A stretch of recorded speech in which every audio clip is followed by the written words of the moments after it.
नमस्कार, लोकमंच न्यूज में आपका स्वागत है। मैं अलका सिंह। बुलेटिन की शुरुआत करते हैं इस वक्त की बड़ी खबर से। इस वक्त की बड़ी खबर इंदौर से है, जहां पूर्व मंत्री जीतू पटवारी कोरोना पॉजिटिव पाए गए हैं। आपको बता दें, जीतू पटवारी ने ट्वीट कर इस बात की जानकारी दी है। वहीं संपर्क में आए लोगों से टेस्ट करवाने की अपील भी की है। बड़ी जानकारी आपको इंदौर से दे रहे हैं, जहां पूर्व मंत्री जीतू पटवारी कोरोना पॉजिटिव पाए गए हैं। आपको बता दें, जीतू पटवारी ने कोरोना पॉजिटिव होने की जानकारी ट्वीट कर दी। वहीं संपर्क में आए लोगों से जीतू पटवारी ने टेस्ट करवाने की अपील भी की है। बड़ी जानकारी आपको इंदौर से दे रहे हैं, जहां पूर्व मंत्री जीतू पटवारी कोरोना पॉजिटिव पाए गए हैं। आपको बता दें, ट्वीट कर इस बात की जानकारी पूर्व मंत्री ने दी है। वहीं उन्होंने लोगों से, संपर्क में आए लोगों से टेस्ट करवाने की भी अपील की है।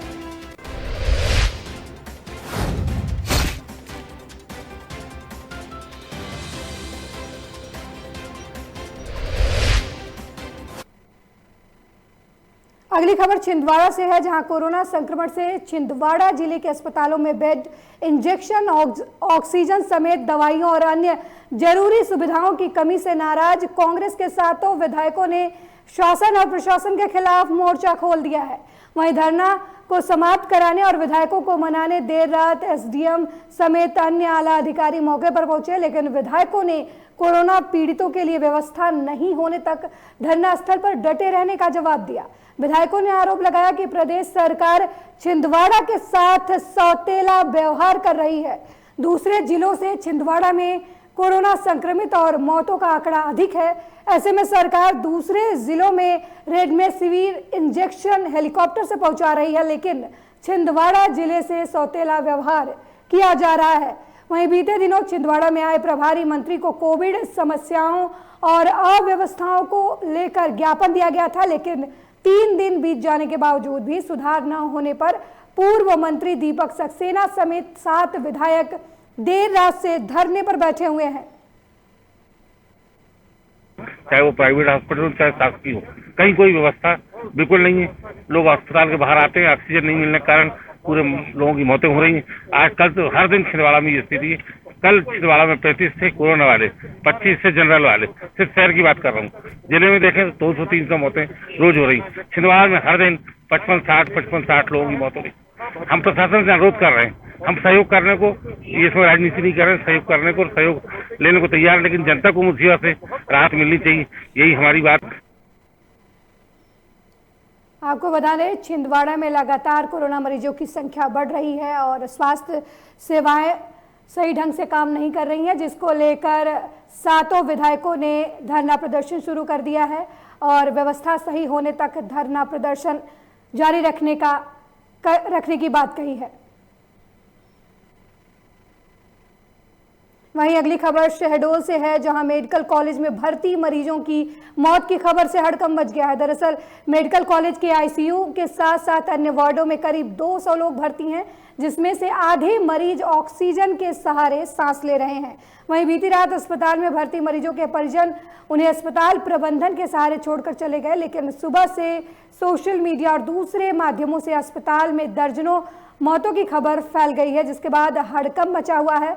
मरीजों के परिजनों में हड़कंप मच गया है। बता दें कि शहडोल मेडिकल कॉलेज में शहडोल के अलावा अनूपपुर, उमरिया, डिंडोरी जिलों के मरीज भी भर्ती हैं। वहीं शनिवार देर रात से ही भर्ती मरीजों की मौत की खबर लोगों के आने से लोग सख्ते में आ गए हैं और अस्पताल के बाहर मौजूद तीमारदारों में हड़कंप मच गया है। वहीं मरीजों की मौत की खबर पर अस्पताल पहुंचे अपर कलेक्टर अर्पित वर्मा के सामने मरीजों के परिजनों ने अस्पताल प्रबंधन पर लापरवाही के आरोप लगाए हैं और मौतों के लिए अस्पताल प्रशासन को जिम्मेदार ठहराया है। वहीं अस्पताल में मरीजों के शव को पैक कर मोर्चरी में भेजने का कार्य भी शुरू हो चुका है। वहीं दूसरी तरफ अभी तक अस्पताल में हुई मौतों की आधिकारिक पुष्टि नहीं की गई है।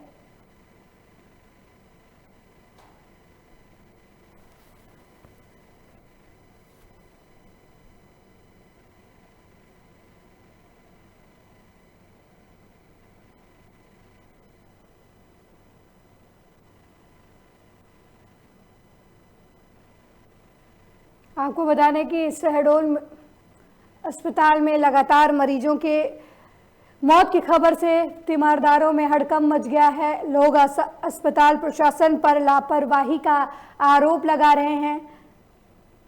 बताया जा रहा है कि 200 से ज्यादा मरीज अस्पताल में भर्ती हैं, जिसमें से आधे से ज्यादा मरीज ऑक्सीजन के सहारे सांस ले रहे हैं। 12 बजे तक, 12 बजे के बाद हम लोग खाना पीना खिला के अच्छे से सुला पड़ा के गए हैं।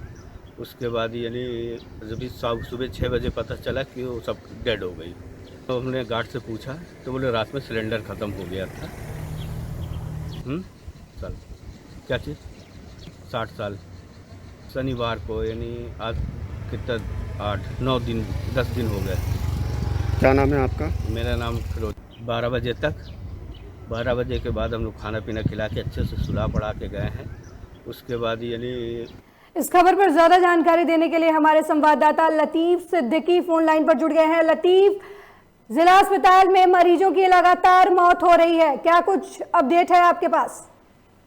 जी फिर भी मैं आपको बता दूं कि मध्य प्रदेश का ये शहडोल संभाग है, यहाँ पे मेडिकल कॉलेज है। 12 घंटे में 12 मौतें होती हैं और यहाँ पे प्रबंधन द्वारा लापरवाही बराबर की गई है कि अभी ऑक्सीजन भी यहाँ पे उपलब्ध होता है, तो ये 12 मौतें 12 घंटे में नहीं होती। लेकिन प्रबंधन एक तरफ आरोप लिए लगा रहा है कि जो 12 मौतें हुई हैं ये सीरियस कंडीशन पे थे, लेकिन वही परिजनों का कहना है कि ये पूरा लापरवाही अस्पताल प्रबंधन के द्वारा किया गया है। जी लतीफ, आप कह रहे हैं कि अस्पताल प्रबंधन की लापरवाही सामने आ रही है, क्या इस मामले में प्रशासन का इस मामले में क्या कुछ कहना है?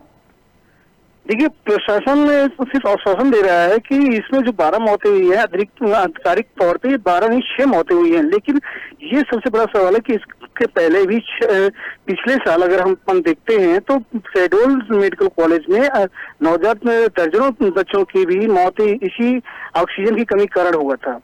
जी, अस्पताल प्रशासन के तरफ से क्या कुछ किया जा रहा है अभी फिलहाल स्थिति पर काबू पाने के लिए? जी अभी प्रयास किए जा रहे हैं कि ऑक्सीजन की व्यवस्था बढ़ाने की बात कर रहे हैं और एडीएम घटनास्थल पर पहुंच चुके हैं और ऑक्सीजन बढ़वाने की बात कर रहे हैं। जी बहुत बहुत धन्यवाद लतीफ इस खबर पर ज्यादा जानकारी देने के लिए।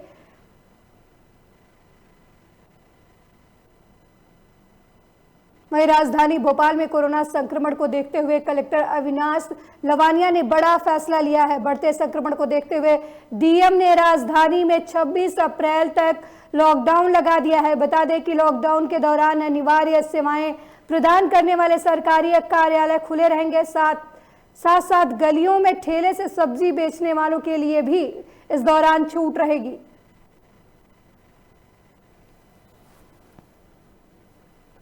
इसमें मैं ये बताना चाहूँगा कि कोरोना की स्थिति क्योंकि जस की तस बनी हुई है, इसलिए सिचुएशन को कंट्रोल करने के लिए जो कोरोना कर्फ्यू है उसको 26 तक बढ़ाने का निर्णय लिया जा चुका है।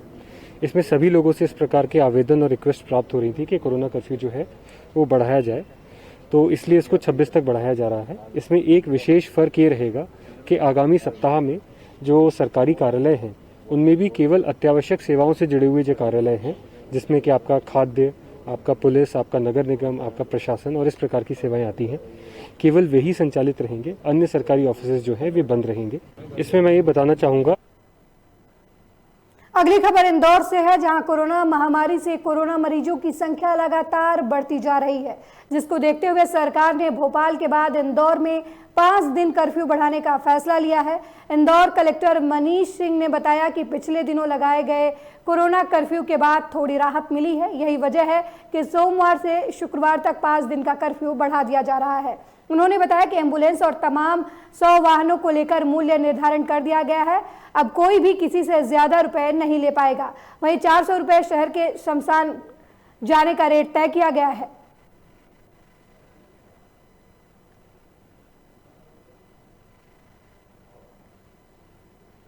वर्तमान अस्पतालों पे बेड्स की इस तरह आईसीयू बेड्स और एचडीयू बेड्स की स्थिति को देखते हुए जो प्रेशर है पूरे प्रदेश के मरीजों का इस समय इंदौर के अस्पतालों में, उसको देखते हुए अभी तो ये कोरोना कर्फ्यू को आगे बढ़ा जाना उचित है, ज़रूरी भी है और अनिवार्य भी है अगर देखा जाए, क्योंकि जो एक्टिविटीज़ हम लोगों ने बंद की हैं उससे काफ़ी हद तक अभी स्टेबिलिटी आई है पॉजिटिविटी रेट में, जो बहुत महत्वपूर्ण होता है। अभी अगले मंडे से लेकर फ्राइडे तक के लिए 5 दिन के लिए इन्हीं परिस्थितियों में, जिन परिस्थितियों में पिछले 5 दिन निकले हैं, इसी तरह की एक्टिविटीज़ को परमिट करके पुनः एक आदेश हम जारी करेंगे और ये अगले फ्राइडे तक के लिए हम लोग कोरोना कर्फ्यू को मंडे से फ्राइडे तक के लिए रखेंगे। वर्तमान अगली खबर बुरहानपुर से है, जहां जिला कलेक्टर प्रवीण सिंह ने कोरोना महामारी को देखते हुए लोगों को जागरूक किया है। इस दौरान कलेक्टर खकनार ने साई मंदिर स्थित सभागृह के कक्ष में कोविड-19 को लेकर जनप्रतिनिधियों के साथ बैठक की। वहीं इस बैठक में गांव से आए नागरिकों से चर्चा करते हुए बताया कि कोरोना को हराने के लिए कोविड-19 का टीका जरूर लगवाएं। अपने आसपास के लोगों को भी कोविड टीका लगाने के लिए प्रेरित करें। इसके साथ ही कलेक्टर महोदय ने खकनार क्षेत्र के ग्रामवासियों के लिए साई मंदिर स्थित हॉल को कोविड सेंटर बनाने की घोषणा की है। वहीं नेपानगर विधायक सुमित्रा देवी कासडेकर ने विधायक निधि से खकनार नेपानगर सामुदायिक स्वास्थ्य केंद्रों को 5 लाख रुपए देने की बात कही है।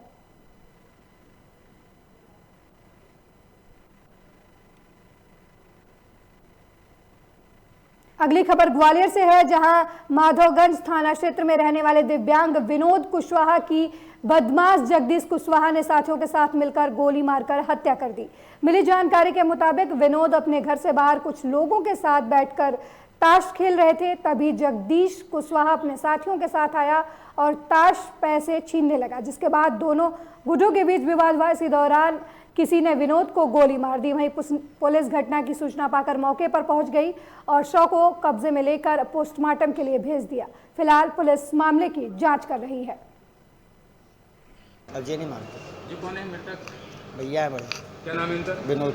हैं? विनोद। कहाँ गोली लगी है? कनपट्टी पर। कनपट्टी। क्या करते हैं जी? कुछ नहीं, टांग से राजा रखा ही रहते हैं। घर पे ही रहते हैं। घर पे रहते? कोई तो वजह रही होगी? नहीं कोई वजह नहीं। घटना कहाँ की है ये? हमारे घर के सामने ही, गोड़ा चक्की। गोड़ा चक्की। कितने बजे की घटना है? सर जैसे 5 साढ़े 5। कैसे कट्टे से या फिर कोई? अब ये नहीं देख पाया सर।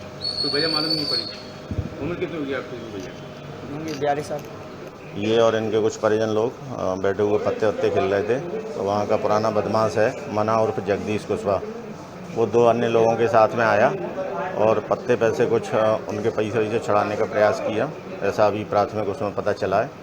और उसके बाद कुछ विवाद होने पे एक व्यक्ति ने विनोद को गोली मार दी। तो क्या उम्र होगी, क्या करते थे? ये 45 साल करीब उम्र है, पैर से अपंग है ये, और बाकी जानकारी अभी ले रहे हैं। इस वक्त की बड़ी खबर मुरैना से आ रही है, जहां ट्यूबवेल पर सो रहे युवक की नृशंस हत्या कर दी गई है। आपको बता दें, अज्ञात लोगों ने युवक की हत्या कर दी है। बड़ी खबर मुरैना से, जहां ट्यूबवेल पर सो रहे युवक की नृशंस हत्या कर दी। बताया जा रहा है कि अज्ञात लोगों ने युवक की हत्या कर दी। वहीं युवक के सिर और चेहरे पर चोट के निशान हैं। सूचना पाकर कैलरासन पुलिस मौके पर पहुंची और मामले की छानबीन में जुट गई। आपको बता दें, ये पूरा मामला कैलाशरस थाना क्षेत्र के शेखपुर गांव की बताया जा रहा है। बड़ी जानकारी आपको मुरैना से दे रहे हैं, जहां ट्यूबवेल पर सो रहे एक युवक की नृशंस हत्या कर दी गई। अज्ञात लोगों ने युवक की हत्या कर दी। युवक के चेहरे पर चोट के काफी निशान हैं। आपको बता दें, ये पूरी घटना कैलारस थाना क्षेत्र के शेखपुर गांव की बताई जा रही है। वहीं अगली खबर बिहार से है, जहां बिहार में कोरोना संकट के बीच बड़ी खबर नालंदा मेडिकल कॉलेज से निकलकर सामने आ रही है। एनएमसीएच के अधीक्षक ने स्वास्थ्य विभाग के प्रधान सचिव से कार्य मुक्त करने की गुहार लगाई है। इस संबंध में उन्होंने स्वास्थ्य विभाग के प्रधान सचिव को पत्र भी लिखा है। दरअसल एमसीएच के शिशु रोग विभागाध्यक्ष डॉक्टर विनोद कुमार सिंह को एनएमसीएच के अधीक्षक का अतिरिक्त पदभार दिया गया। स्वास्थ्य विभाग ने उन्हें 21 जुलाई 2020 को अधीक्षक का अतिरिक्त प्रभार दिया था। उन्होंने आरोप लगाया है कि कुछ दिनों से प्रशासन की तरफ से एनएमसीएच में ऑक्सीजन आपूर्ति के भंडार पर नियंत्रण कर ऑक्सीजन सिलेंडर एनएमसीएच की बजाय दूसरे अस्पतालों को भेजा जा रहा है, जिसकी वजह से संस्थान में ऑक्सीजन की काफी कमी हो गई है। डॉक्टर विनोद कुमार सिंह ने पत्र में लिखा कि उनके अथक प्रयास के बाद भी ऑक्सीजन आपूर्ति में बाधा आ रही है, जिससे दर्जनों भर्ती मरीजों की जान पर खतरा मंडरा रहा है। उन्होंने पत्र में आगे लिखा कि वो शंकित है कि ऑक्सीजन की कमी से मरीजों की मृत्यु के बाद इसकी सारी जवाबदेही उन पर थोप दी जाएगी और आरोप साबित कर उन पर कार्रवाई की जाएगी। इसलिए समय रहते उन्हें अधीक्षक के कार्यभार से मुक्त कर दिया जाए। अगली खबर बिहार के बभनी गांव के रहने वाले जवान प्रभात कुमार झा उर्फ प्रीतम की सिलीगुड़ी में आंधी के दौरान मौत हो गई। बता दें कि सिलीगुड़ी आर्मी कैंप में ड्यूटी के दौरान जवान प्रभात कुमार झा उर्फ प्रीतम पर पेड़ गिर गया, जिसके चलते जवान की मौत हो गई। वहीं मौत की खबर सुनते ही फलका थाना क्षेत्र के बभनी गांव में मातम पसर गया। शहीद जवान प्रभात कुमार झा पिछले 1 साल से सिलीगुड़ी आर्मी कैंप में तैनात थे। बता दें कि शहीद जवान के 2 मासूम नन्ही बेटियां हैं और उनकी पत्नी अस्पताल में भर्ती हैं और तीसरे बच्चे को जन्म देने वाली हैं। शनिवार को सिलीगुड़ी आर्मी कैंप में अंतिम कागजी कार्रवाई और पोस्टमार्टम के बाद शहीद जवान को सिलीगुड़ी कैंप में गार्ड ऑफ ऑनर दिया गया। वहीं शहीद जवान प्रभात कुमार झा उर्फ प्रीतम के पार्थिव शरीर को आर्मी के 2 पदाधिकारी सहित सेना के 18 जवान बभनी गांव लेकर आए, जहां पूरे राजकीय सम्मान के साथ शहीद जवान का अंतिम संस्कार किया गया।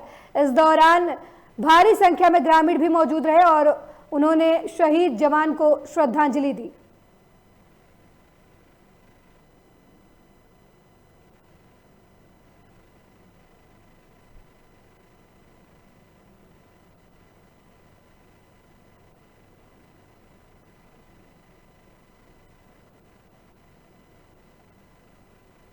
इस खबर पर ज्यादा जानकारी देने के लिए हमारे संवाददाता सुमन मिश्रा फोन लाइन पर जुड़ गए हैं। सुमन, सिलीगुड़ी में जवान शहीद हो गया है, क्या कुछ जानकारी है आपके पास? सबसे पहले मैं बता दूं कि वो शुक्रवार की रात्रि जो तेज आंधी मौसम विभाग ने अलर्ट किया था और तेज आंधी आई थी, ये जवान ड्यूटी पर था। चूंकि वो आर्मी का कैंट है, उस कैंट में काफी संख्या में पेड़ों को लगाया गया है जो बहुत पुराना है। वो पेड़ के नीचे ही खड़ा होके ड्यूटी कर रहा था। अचानक इतनी तेज आंधी आई, तूफान आया, जिससे उसका एक पहला डाली टूटकर उसके सिर पर गिरा और फिर दूसरा भारी डाली फिर उसके ही ऊपर गिरा, जिससे उसकी मौत हो गई। वो पिछले 1 साल से सिलीगुड़ी में पोस्टेड था। जी, मिली जानकारी के मुताबिक शहीद की पत्नी जो है वो अस्पताल में है, क्या कुछ जानकारी है इस मामले में आपके पास? जी, शहीद की पत्नी 2 दिन पूर्व Siliguri hospital, base hospital army cantt में ही थी, जहां से उसको एम्बुलेंस से यहाँ लाया गया। यहाँ विलाप करते हुए उसकी बहुत ही स्थिति खराब हुई, तो जानकी नर्सिंग होम में उसको भर्ती कराया गया है। और सबसे बड़ी दुखद और दुखदाई घटना ये है मैम कि अंतिम दर्शन भी वो नहीं कर पाई। अभी भी वो नर्सिंग होम में भर्ती है और वो प्रेग्नेंट है और 8 महीने की प्रेग्नेंट है, इसलिए उनको भर्ती कराया गया। अंतिम संस्कार में उनको शामिल नहीं किया गया। मेजर जो आए थे सिलीगुड़ी बेस कैंप से, मेजर अमित गुंजन जी, उन्होंने बताया कि जो भी प्रक्रिया होगी और उनके बच्चे के लिए और उनके बेवा के लिए जो भी प्रक्रिया होगी वो अक्षरशः पालन करते हुए वो कराएंगे और पूरे सैनिक सम्मान के साथ, राजकीय सम्मान के साथ उनके ही निजी जमीन पर उनका अंत्येष्टि किया गया और राजकीय सम्मान के साथ उनका अंत्येष्टि किया गया। मैम जी, सुमन, काफी मार्मिक घटना है। क्या सरकार और प्रशासन की तरफ से भी पीड़ित परिवार को आर्थिक मदद की बात कही गई है? सबसे दुखद घटना मैम कि इसमें कोई भी पुलिस वाले, स्थानीय पुलिस या एसपी कटिहार या डीएम कटिहार, कोई भी शिरकत नहीं किया, जिससे लोगों में एक बहुत बड़ा आक्रोश था कि आखिर शहीद हुआ जवान यहाँ आया, गांव आया और उनके साथी मेजर के साथ 18 फोर्सेस थे और वो बैंड बाजे वाले थे।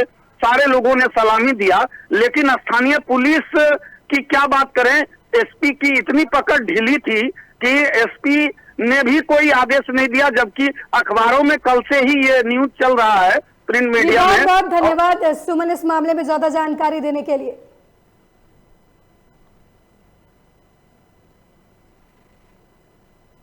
अगली खबर उत्तराखंड के विकास नगर से है, जहां आशाराम वैदिक इंटर कॉलेज में एक शिक्षिका ने 2 छात्राओं को बुरी तरह सिर्फ इसलिए पीटा कि वो 2 चोटी की जगह 1 चोटी ही बांधकर कॉलेज चली गई थी। जब इस मामले में छात्राओं के परिजनों ने स्कूल प्रबंधन से बात की तो कॉलेज प्रबंधन भी शिक्षिका की ही पैरवी करने लगा। वहीं जब इस घटना की जानकारी अखिल भारतीय विद्यार्थी परिषद के सह संयोजक अंशित तिवारी वैदिक मिशन और मां यमुना संरक्षक संघ को मिली तो उन्होंने कॉलेज के प्रिंसिपल से बात करने की कोशिश की, लेकिन कॉलेज के प्रिंसिपल ने भी कोई संतोषजनक जवाब नहीं दिया, जिसके बाद मां यमुना संरक्षक संघ के प्रदेश अध्यक्ष वाहिद कुरैशी ने इस मामले में एक ज्ञापन मुख्य शिक्षा अधिकारी को लिखकर ऐसे शिक्षकों पर कठोर कार्रवाई की मांग की। साथ ही कोरोना काल के दौरान निजी शिक्षण संस्थानों की मनमानी और छात्रों और अभिभावकों का ऑनलाइन क्लास शुल्क के अलावा ट्यूशन फीस इत्यादि के नाम पर उत्पीड़न के मामले में तत्काल कार्रवाई करने की मांग की। ये हमारे स्कूल में विवाह में लड़कियों पे बहुत वो करती है और मेरे को तो मेरी 2 चोटियाँ आती हैं, घर से परेशान होकर वो खुद आती है और 2 चोटियाँ होने के बावजूद भी मारा। मैं जल्दीबाजी में 1 चोटी लाई थी, मैम ने बोला 2 चोटी बनाओ, मैंने तब भी 2 चोटी बनाई, तब भी बिना मतलब के मेरे मारा गया है। हाँ जी, कल पेरेंट्स आए थे, फिर हमने बोला प्रिंसिपल सर स्कूल नहीं आए थे। अच्छा। फिर हमने मैडम के पास बोला तो उन्होंने जब हम बाहर आ गए हमें बाहर भेजिए, दादी के पास अनसन बोला हमारे बारे में। सर ये मां यमुना रक्षक संघ के पास मामला आसाराम स्कूल का मारपीट 2 छात्राओं के साथ हुई है, उसका प्रकरण हमारे संज्ञान में आया है, जिससे कि हम बड़ा इसमें निंदनीय कार्य टीचरों के माध्यम से छात्राओं को मारपीट को लेकर किया गया है और आगे हमारे आदरणीय नरेंद्र मोदी जी ये नारा लगाते हैं और बेटी पढ़ाओ बेटी बचाओ, ऐसा कुछ भी हमारे स्कूलों में नहीं है, क्योंकि अपने नियमों को शिक्षक जो है अपने नियमों को फॉलो करते हैं, सरकारी नियमों को कभी फॉलो नहीं करने का काम कर रहे हैं। वहीं टिहरी में आज साप्ताहिक लॉकडाउन का असर देखा गया। बता दें कि इस दौरान जिलाधिकारी और एसडीएम नगरपालिका बाजार पर नजर रखे हुए हैं। वहीं आज पूर्ण रूप से बाजार बंद है। नई टिहरी, बौराडी, भागीरथीपुरम, कोटी कॉलोनी, चंबा, आगरा खाल सहित सभी बाजार पूर्ण रूप से बंद रहे और जो बाजार में घूमते हुए दिखाई दे रहा था, पुलिस उससे घर जाने की अपील कर रही थी।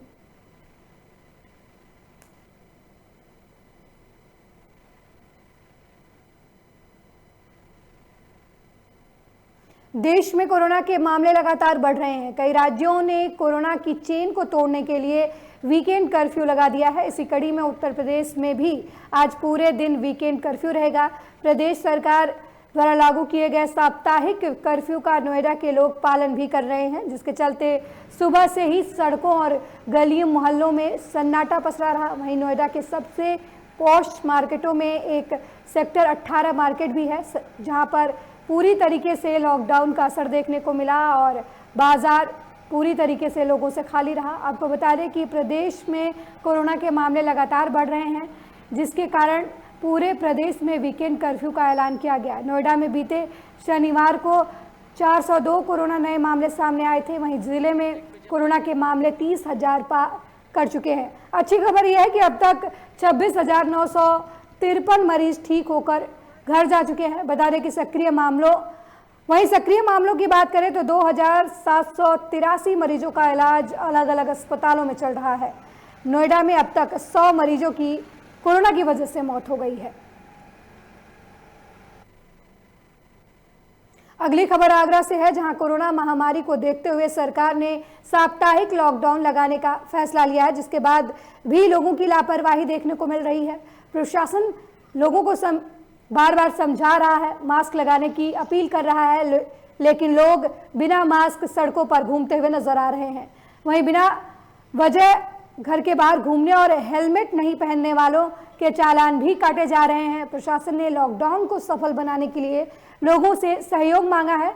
आगरा में बीते दिन 398 नए कोरोना मरीज सामने आए हैं, जिनमें से 188 लोगों ने जान गंवा दी है। आपको बता दें कि लगभग 1906 केस आगरा में अभी एक्टिव हैं। अभी आगरा में कुल कोरोना संक्रमित मरीजों की संख्या 13,080 है। कोरोना वायरस ने पूरी दुनिया को हिलाकर रख दिया है। बात की जाए यूपी की, तो यूपी के अंदर बढ़ते कोरोना के ग्राफ को देखते हुए योगी सरकार ने कल रात 8 बजे से लेकर कल सुबह 7 बजे तक का वीकेंड कर्फ्यू लगा दिया गया है। ये देखा जा रहा है इस वक्त मौजूद है ताजनगरी आगरा के हरिबरबर चौराहे पर। ताजनगरी आगरा के अंदर लगभग बीते दिन 398 केस कोरोना पॉजिटिव के आए हैं। लगभग 188 केस कोरोना काल के अंदर अपनी जान गंवा चुके हैं। लगभग 1906 केस ताजनगरी आगरा के अंदर एक्टिव हैं, लेकिन इसके बाद भी ताजनगरी आगरा की जनता है कि कोरोना वायरस से बेखबर दिखाई दे रही है। हमारा काम लोगों को डराना नहीं है, लोगों को जागरूक करना है। इससे पहले भी हम अपने चैनल के माध्यम से लोगों को जागरूक। कोरोना संक्रमण की चेन तोड़ने के लिए प्रदेश सरकार ने 1 दिन का लॉकडाउन लगाया है, जिसका आम लोग पालन भी कर रहे हैं। लेकिन परेशान मजदूर वर्ग 1 जून की रोटी के लिए घर से निकलकर चौराहे पर नजर आ रहे हैं। बता दें कि अलीगढ़ से क्वारसी चुंगी पर मजदूर काम पाने के लिए लॉकडाउन में सड़क किनारे इंतजार कर रहे हैं। रविवार को लॉकडाउन के दिन क्वारसी चुंगी पर मजदूरों का जमावड़ा लगा। ऐसे ही दर्जनों की संख्या में लॉकडाउन को नजरअंदाज कर मजदूर पेट पालने के लिए घर से बाहर निकल आए हैं। वहीं काम की तलाश में आए मजदूरों का कहना है कि कोरोना संक्रमण का डर उन्हें भी लगता है, लेकिन मजदूरी नहीं करेंगे तो वैसे भी भूखे मर जाएंगे। भैया यहाँ पर जो है भीड़ लगी हुई है। मजदूरी, ये मजदूर हैं, मजबूरी है इनकी। इनके घर में खाने पीने को नहीं है, तो ये आए हुए हैं, देख रहे हैं अपना कोई धंधा पानी मिल जाए तो अपना गुजारा हो जाए। आपको पता नहीं था लॉकडाउन लगा हुआ है? आप कुछ मालूम है, लेकिन क्या करा जाए, मजबूरी है। घर में बच्चे बीमार हैं, दवाई के पैसे नहीं है, क्या करें। सरकार आपको मदद कर रही है? सरकार क्या कर रही है? सरकार का देने आ रही है घर पे। भैया यहाँ पर जो है। इस बुलेटिन में मेरे साथ फिलहाल इतना ही। देश दुनिया की तमाम खबरों के लिए देखते रहिए लोकमंच न्यूज। नमस्कार।